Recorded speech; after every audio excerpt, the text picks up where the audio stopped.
Un drone, c'est un aéronef. Un aéronef, c'est pas un aérostat. L'aérostat, c'est un ballon. Il est plus léger que l'air. L'aéronef est plus lourd que l'air. L'aéronef utilise la portance. L'aéronef, ça peut être un aéronef à voilure fixe ou à voilure tournante. À voilure tournante, c'est l'hélicoptère. C'est l'ULM. Quoi qu'il faudrait aller voir.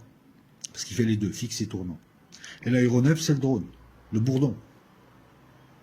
Et qu'est-ce qui différencie le drone des autres aéronefs? C'est qu'il n'y a pas de pilote. Voilà pourquoi on appelle ça un UAV. Unmanned Aerial Vehicle. C'est entre l'aéromodélisme et l'aviation légère. Donc c'est un aéronef sans pilote. Ce qui suppose une autonomie. Il y a une prise en charge au décollage et à l'atterrissage. Tu dois le guider. Mais il y a des drones qui ont une autonomie de mission et qui décollent même tout seuls. Ils n'ont pas besoin de la main de l'homme. Tout dépend de quel drone on parle. Si on parle d'un micro-drone qui est sur un sac d'homme sur le terrain, ouais, on va le lancer à la main. Si on parle des Shahed, ils sont sur une rampe de lancement, tu as juste appuyé sur quelques boutons, il part tout seul. Voilà. Pour l'autonomie, tu peux avoir un drone pour aller visiter telle zone, tu dois le guider. Là, on est dans le tactique, où tu peux aussi décider d'utiliser des essaims de drones pour leurrer des défenses antiaériennes en vue de les frapper avec des missiles. À ce moment-là, tu peux mettre un programme qui s'exécutera tout seul et le drone n'aura pas besoin de liaison. Ce que font les Iraniens, c'est ce qu'ont fait les Houthis en Arabie Saoudite. Donc là, tu peux brouiller ce que tu veux, il s'en fout, il n'aimait pas. Alors que pendant longtemps, les Américains, le problème qu'ils avaient avec leurs drones dans les années 90, c'est que les liaisons se perdaient et le drone tombait. Parce qu'il fallait le guider. Aujourd'hui, avec la technologie, tu vois, avec l'IA, technologie d'IA, les drones peuvent avoir des missions bien précises. Aucun pilote, il est autonome. Il est réutilisable. C'est pas un obus, c'est pas un missile. Il est réutilisable. Hein, je poursuis ma définition du drone. C'est un aéronef sans pilote, il est autonome, il est réutilisable dans un système. On l'insère dans un système. Il y a le drone, mais il y a aussi autour le système. Alors les réparations, tout ça et tout, mais surtout la station au sol qui peut être en l'air maintenant.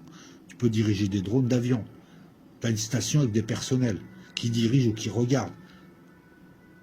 Et de plus en plus, on s'oriente vers des drones qui seront dirigés par des pilotes qui seront dans les avions. Ils seront à deux. Il y en a un qui dirige un essaim de drone. En gros, petit à petit, on s'oriente vers quelque chose qui sera un intermédiaire à la disparition de l'avion avec pilote. Parce qu'à un moment donné, il n'y aura plus de pilote. Ça coûte trop cher et tu peux faire 1 milliard. Tu vois, tu peux diriger par IA 1 milliard de drones. Tu n'as pas besoin de mettre des pilotes dedans. Tu verras que ça coûte beaucoup moins cher. Mais là, on va s'orienter dans une quinzaine ou une vingtaine d'années, si la technologie le permet, avec des avions, de type Rafale F5 ou SCAF ou de 6e génération. Tu as un avion et tu as une trentaine de drones autour qui le protègent ou dont il peut se servir. Le pilote pilote l'avion, enfin l'intelligence artificielle, et les deux gars ou l'un des gars dirigera les drones qui auront des capacités d'autodéfense, ils auront des programmes qu'ils utiliseront en fonction de ce qui se passe. On aura des combats aériens, des simples drones. Et c'est pareil, le drone, tu vois, pour te donner une idée, tu peux aussi avoir des micro-drones qui attaqueront des villes ou qui cibleront des gens, là encore une fois, dans le cadre de la grande criminalité. Donc, pas de pilote, aéronef, pas de pilote, autonome, réutilisable, inséré dans un système. Ça te va? 90% des drones militaires font de l'observation et de la surveillance aérienne.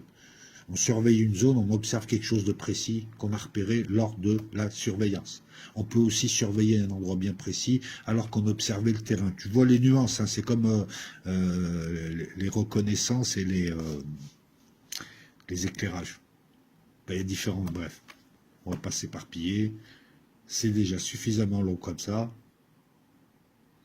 90% des drones militaires font de l'observation et de la surveillance aérienne. Ça suppose qu'il y a un traitement de l'information qui est en temps réel.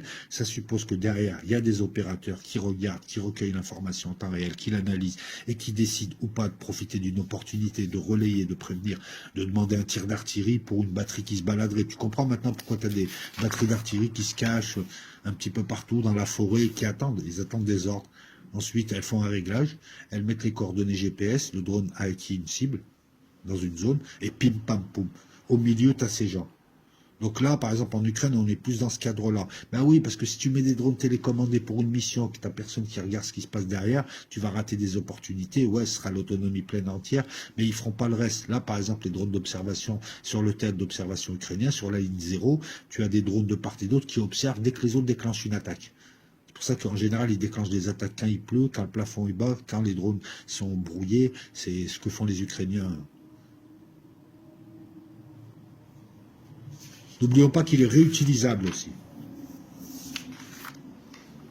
Le drone, c'est une cellule. Il y aura le moteur, il y aura les systèmes, il y aura le carburant, il y aura la charge utile. C'est une voilure fixe tournante. Moi, je vais t'épargner ça. Le moteur, il est intéressant. Le moteur électrique est intéressant parce qu'il est léger, mais pour l'instant, encore limité en autonomie et en puissance. Les Américains ont utilisé aussi des moteurs diesel pour les Hunters, mais ça alourdit. Tu peux faire ça que pour les gros drones, ça alourdit. C'est compliqué. C'est pas sur des drones à 200 $ que tu mets un moteur diesel. Parce qu'il est trop lourd. Il y a encore un problème de charge. Voilà. Est-ce qu'aujourd'hui, on a des drones qui peuvent porter des êtres humains, des drones tactiques, je ne parle pas des énormes drones qui font presque 40 mètres pour certains. Certains drones, les drones HAL qui volent très très haut, eux, au-dessus des nuages, très très haut, eux utilisent, pour certains, des cellules photoélectriques, utilisent le solaire. Il est possible, mais quand tu as un drone qui est utilisé à 300 mètres d'altitude juste pour observer la forêt, le solaire, tu l'oublies. Encore une fois. Le moteur électrique est intéressant, comme je te l'ai dit, parce qu'il est indétectable sur le plan thermique. Alors qu'un moteur diesel, ça chauffe, et à l'infrarouge, tu le vois. C'est une vieille technologie qui est en train d'être remise au goût du jour, parce qu'on a des possibilités technologiques dans des domaines différents. La connectique, la liaison, les matériaux, la miniaturisation, l'optronique, les systèmes embarqués, qui fait que petit à petit, le drone commencera à ressembler à un avion. Il y a encore des limites. Sauf que là, pour observer une zone, on ne va pas mettre un avion qui te coûte 20 000 $ l'heure de vol et qui risque d'être abattu. On préfère mettre un drone qui va nous coûter 150 $ l'heure de vol. Enfin, si tu sais y faire. Je t'épargne des systèmes à bord. Il y a un système pour le pilotage, il y a le système pour la navigation, il y a les différents capteurs, il faut des calculateurs, il faut une... comment dire ça? Et puis s'il y a de l'armement ou de l'optique, il faut en plus des systèmes autres. Bref. Cette technologie-là, l'Occident l'a. Sauf que cette technologie, elle ne l'a pas utilisée. Et que les Iraniens, par exemple, au départ, c'était des optiques de téléphone portable. Il n'y avait pas de cryptage, ils s'en foutaient, c'était sur le terrain, il fallait aller vite. Tu n'avais pas besoin de... Voilà, les Iraniens ont utilisé le drone de manière efficace avec du bricolage, encore une fois. Des vieux téléphones chinois, on prenait l'optique, on allait chercher un programme sur Internet, c'était ça au départ. Et avec ça, ils ont monté des drones qui s'abattaient sur des jeeps, qui s'abattaient sur des chars, qui s'abattaient et qui ont permis de faire beaucoup de choses. Et là, moi, ce que j'aimerais que tu comprennes, c'est la diversité des drones. On ne parle pas, lorsqu'on parle d'un Bayraktar, on ne parle pas d'un DJI Mavic 2. Il faut que tu comprennes. C'est comme si, là, on va parler de voitures automobiles, de trucs à moteur. Mais dedans, il y a les camions, il y a les super camions, il y a les bus, il y a les berlines, il y a les bolides, les voitures de course, il y a les coupés sport, il y a les mobylettes aussi. On peut même rajouter les vélos. Tu vois le monde des drones comme ça. Ça part de la trottinette patin roulette et ça va au gros camion. On a à peu près ça comme différence. Donc ne pas tout mélanger. Nous avons des drones libellules de quelques centimètres. Voire aujourd'hui, je suspecte les services de renseignement d'avoir des drones nano très très petits qui ressemblent à des insectes et qui permettront à très courte portée d'aller espionner quelqu'un, d'aller... Voilà, c'est déjà le cas, ça existe déjà. Et on a des drones ils font plus de 40 mètres. On a des drones de quelques grammes et on a des drones... Donc drones libellules, hein, c'est une réalité. On a des drones de 15 tonnes. On a des drones qui te permettront juste d'observer ce qu'il y a au 7e étage, et puis on a des drones qui vont à 20 000 mètres d'altitude. On a des drones qui vont à 150 km/h, comme les drones que tu vois en Ukraine au-dessus des fantassins, et on a des drones qui vont à Mach 0,8. On a des drones qui peuvent faire 10 000 km. Voilà. Et les coûts sont variables. Une munition rôdeuse qui va s'éclater, elle n'a pas besoin d'avoir L'optique pour voir à 20 000 mètres. Elle va tourner vite et boum. La cellule et la motorisation, c'est 15 à 25% du coût du système complet. Ce qui coûte cher, c'est la charge utile, c'est les stations au sol, c'est les systèmes embarqués. On a estimé le coût de la charge utile à 8 000 $ le kilo. Voilà. Une grenade, c'est 500 grammes, c'est 4 000 $. C'est le coût à peu près. Et pour la plateforme, 1 500 $ le kilo. Donc par exemple, pour un drone tactique, c'est un drone qui est entre 500 000 $ ou euros, plutôt 3 millions d'euros. Le Bayraktar, qui a 5 millions de $ à peu près. Ça, c'est pour les caractéristiques qui distinguent les différents drones. Mais les différents drones se distinguent aussi, c'est pour ça qu'ils ont des caractéristiques différentes par leur utilisation. On veut faire ça, on veut faire ça, on veut faire ça. Qu'est-ce que tu nous proposes? Je te propose du tactique, je te propose du micro, et je te propose du MAL, par exemple. L'utilisation d'un drone donne une souplesse d'emploi, parce que tu peux aussi le mettre avec le faire coordonner avec des hélicoptères ou des avions de guet, par exemple, dans la marine. Hein, ils ont des drones. Maintenant, au lieu d'envoyer un hélicoptère qui, avec son radar, va allonger la portée de ta vue, tu as un bateau, tes radars, ils voient à 100 km autour de toi. Tu prends un hélico, tu le fais décoller, et il va à 50 km. Ben, tu grattes 50 km de plus, avec l'hélico et son radar. Voilà, hélico qui fait de l'ASM. Aujourd'hui, tu as des drones pour ça. Aujourd'hui, que ce soit une plateforme terrestre, maritime ou un autre véhicule aérien, on peut guider le drone. Hein, on parle de porte-drones. Les Iraniens, les Turcs ont déjà des porte-drones comme d'autres ont des porte-avions. On parle de drones qui portent d'autres drones, les Russes. Le drone peut être lancé à la main ou catapulté, partir d'une piste, y aller, partir d'un camion, il va aller vers une zone, et ensuite seulement il sera soit en automatique, soit en pilotage. Les drones souvent reviennent à leur point de départ, mais peuvent être aussi, comme notamment les catapultés, revenir sur un point différent où on va essayer de les récupérer. Tu as des drones qui, voilà, pour les récupérer, il faut un filet, par exemple.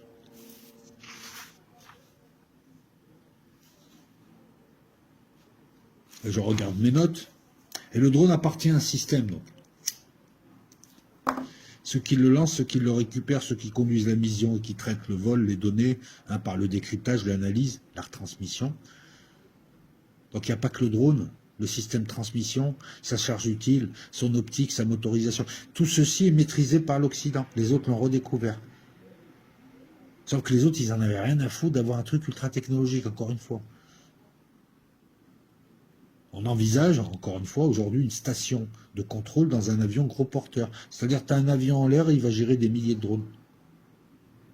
Après, il ne faut pas que ça coupe. Hein. C'est la fragilité d'un système comme celui-là, c'est que le jour où tu as brouillé le champ de bataille, tout le monde est aveugle. Il faut revenir au rustique. Qu'est-ce qui manque? L'IA qui coordonne tout ça. Tu ne vas pas mettre 1000 mecs pour gérer 10 000 drones. Il faut une IA, parce que ça va jouer aux millisecondes. On voit aujourd'hui des programmes, des essaims de drones en Chine et ailleurs, qui sont programmés et qui sont gérés par une sorte d'IA qui leur permettent de faire des ballets, faire de la chorégraphie dans le ciel, faire des publicités dans le ciel. Voilà, c'est en train d'arriver ça. L'IA donnera une autonomie totale. Il y aura de moins en moins d'hommes. Et puis il n'y aura peut-être même plus besoin de liaison. Si chaque drone a un bout de cette étincelle divine de l'IA, cette étincelle satanique, eh oui, l'IA les dirige tous, mais si eux-mêmes ont un bout d'IA à l'intérieur d'eux, un bout du programme IA, on peut envisager des drones qui individuellement peuvent prendre certaines décisions. Et encore une fois, aujourd'hui, ce qui intéresse tout le monde, c'est de ne pas prendre de retard sur le champ de bataille, mais c'est aussi le coût. On peut aujourd'hui, puisque la technologie a évolué, remplacer un avion à moins cher. Remplacer un avion quand il ne peut pas. Avec un drone, tu peux balancer du 15G. Si le matos tient, ça tient. Un être humain n'encaisse pas au-dessus de 9G. Et encore, c'est un super pilote. Tu as des missions difficiles pour le corps humain. Il faut faire 36 heures de vol. Tu prends un B2, vous êtes deux, il y a un chiotte dans le B2, il y a un endroit pour dormir. Vous êtes deux, vous partez des USA ou du Pacifique, il faut aller en Iran, il faut aller buter un type et revenir. Bientôt, ce sera les drones qui le feront. Un être humain, c'est compliqué, c'est fatigant. Il y a des zones où tu ne peux pas rentrer. Hein, vous faites la guerre, il y a des bombes atomiques qui pètent, ou il y a un truc qui pète, c'est radioactif, ou c'est une zone où on a utilisé du chimique. Envoyer un avion, c'est compliqué. Envoyer un drone, c'est possible. Mettre un moteur atomique et faire tourner des drones, si on miniaturise. Hein, les Russes, avec le Burevestnik, c'est un missile de croisière avec derrière un petit moteur atomique. Hein. Tu peux le faire, il n'y a pas d'homme, il n'y a pas de risque d'irradiation. C'est pas possible pour les avions, il faudrait des protections qui alourdissent l'avion. Mais voilà, tu peux faire des économies, tu peux ne pas exposer ton personnel à haute valeur ajoutée, tu peux faire beaucoup plus simple pour moins cher. C'est ça aujourd'hui. Le drone est arrivé à maturité. C'est pour ça qu'aujourd'hui tout le monde s'y remet, sauf l'Europe. Encore une fois, désolé. Observer à 5000 mètres, c'est mieux que de détourner 3 satellites qui coûtent très très cher et qui sont à 800 km d'altitude, comme ça a été fait pendant la guerre du Golfe, où même les satellites militaires français, on les a bloqués sur telle zone. Pendant ce temps, ils ne regardent pas les autres zones. Là, au lieu que ça coûte, je sais pas, ça coûte 10 fois moins cher, et tu observes à 5000 mètres avec une bonne optique, un drone mâle. Et tu peux rester sur zone, ça t'assure une permanence que ne te permettent pas les avions ou les satellites. Les avions passent. Tu peux rester très longtemps à 18 000 mètres d'altitude et tourner comme un sentinelle, par exemple, américain. Tu peux retransmettre en temps réel, avec un traitement de l'information très court. C'est ce que font les Israéliens sur Gaza. En permanence, tu as un HAL et 2 mâles. Donc certains équipés pour taper. Donc voilà, un vecteur commun, modulable, tu peux lui faire plusieurs missions. Aujourd'hui, on s'aperçoit que c'est plus intéressant que l'avion. Une même station au sol peut diriger plusieurs types de drones. Je ne te parle pas de l'amortissement. Donc, c'est une solution qui va évoluer avec la technologie. C'est un marché qui est en train d'évoluer. Là où l'avion n'est pas indispensable, là où l'avion, écoute, voire même ne peut pas, tu peux observer, surveiller, frapper au sol, brouiller, leurrer, faire peur, l'interdiction. Il y a des drones qui sont dans une zone, les mecs ne rentrent pas dans la zone. Acquérir un objectif. À chaque fois que les Ukrainiens lancent des missiles de croisière, par exemple, ou balistiques, mais surtout de croisière, il faut faire la route. Quelques jours avant, tu as toujours des drones américains qui tournent en mer Noire, ou des drones anglais. C'est pour ça que les Russes les chassent. Ils sont là, ils regardent l'ordre de bataille, ils regardent électroniquement où sont placés un tel, un tel, un tel. Alors les Russes bougent leur truc régulièrement, mais ils regardent et ils arrivent à acquérir la cible, mais aussi entre la cible et le lancement, ils font le chemin qui permet d'éviter tout un tas de zones où il y aurait de l'anti-aérien très dense, parce qu'un missile de croisière vole très bas. Voilà, c'est le drone qui fait ça. Repérer des objectifs, les acquérir la cible et la donner en 15 minutes, comme en Ukraine. Il voit un char, le drone d'observation, il voit un char, il le dit, en 15 minutes, t'as l'artillerie qui s'occupe du char. D'ailleurs, on le voit dans les reportages, dès qu'ils entendent les drones, ils quittent la zone. Parce qu'ils savent que dans les 15 minutes, ça va taper. Tu peux utiliser tes drones comme des fantassins, en essaim d'attaque. Tu peux frapper dans le ciel. Et oui, les Bayraktar, tu leur mets des missiles, ou les drones américains, tu leur mets des missiles RR, ils peuvent taper des avions, ils peuvent taper des hélicoptères. Il y a un hélico russe qui est tombé, un drone ukrainien qui l'a tapé. C'est du bricolage, mais voilà. La désignation laser. Alors, tes missiles, certains missiles, notamment les missiles sur le terrain, ne sont pas dirigés par satellite. Ça n'a pas de sens. Ils sont dirigés directement par laser. Donc il faut illuminer la cible. C'est-à-dire tu tires un faisceau laser directement sur la cible, qui te donne des informations qui sont envoyées au missile, qui est parti. C'est le faisceau qui le guide, une sorte de guide, de rail. Voilà. L'illumination qui ne peut pas se faire par certains temps, ou selon certaines qualités de l'air, par exemple. Voilà pourquoi les chars ont des fumigènes, c'est pour éviter d'être ciblés, d'être illuminés par un laser, qui permettra à un missile anti-char de taper. C'est très tactique, voilà. Alors que le satellite, pour guider des missiles de croisière, on est dans le stratégique. Sur le terrain, quand tu vises une cible, tu la vises, voilà, tu n'utilises pas de satellite et de GPS. Alors tu vas me dire, si, Javelin, ouais, c'est des systèmes en plus. Mais le Javelin, pour taper un truc fixe, il va utiliser des coordonnées GPS, mais une Jeep, ça bouge. Donc tes coordonnées, une seconde après, c'est plus les mêmes. Donc comment tu fais pour accrocher? T'accroches, il faut illuminer au laser. Voilà, c'est ça la désignation laser. Le drone peut le faire pour que ton missile tape, sans trahir la présence d'autres choses. Tu peux larguer des packs, tu peux livrer, tu peux secourir. Ça commence. Bientôt, on va pouvoir transporter des corps de blessés d'une zone où on ne peut pas y aller. Les essais d'attaque, comme je te l'ai dit, attaquer du personnel dans une caserne, t'envoies des nanodrones avec du poison. Enfin, tu peux tout envisager. Tu peux tout envisager. Est-ce que ça va être le remplaçant de l'hélicoptère, puisque les drones peuvent être aussi hélicos? C'est fort possible, parce que l'hélicoptère est très fragile. L'hélicoptère, plus que l'avion, a montré ses limites en Ukraine. Alors, ils sont utilisés, mais voilà, si tu l'utilises sur le front, ils tombent vite. Et vu le prix qu'ils coûtent, c'est pas intéressant. Hein, tu vas te faire taper avec un missile à 5000 $. Un vieux Stinger à 5000 $ pour taper un Kamov 52 à plusieurs dizaines de millions. Ça vaut pas le coup, c'est très fragile un hélico. Hein, c'est né dans les années 50. Si tu veux des hélicoptères, il n'y a pas d'armes que tu dois abandonner, mais les hélicos, tu les utilises d'une certaine manière. C'est fini l'époque où je te mets 3000 hommes dans 200 hélicos et je te les envoie sur l'aéroport de Kiev et dès qu'un hélico tombe, tu avais 20 mecs qui mouraient. Alors, on va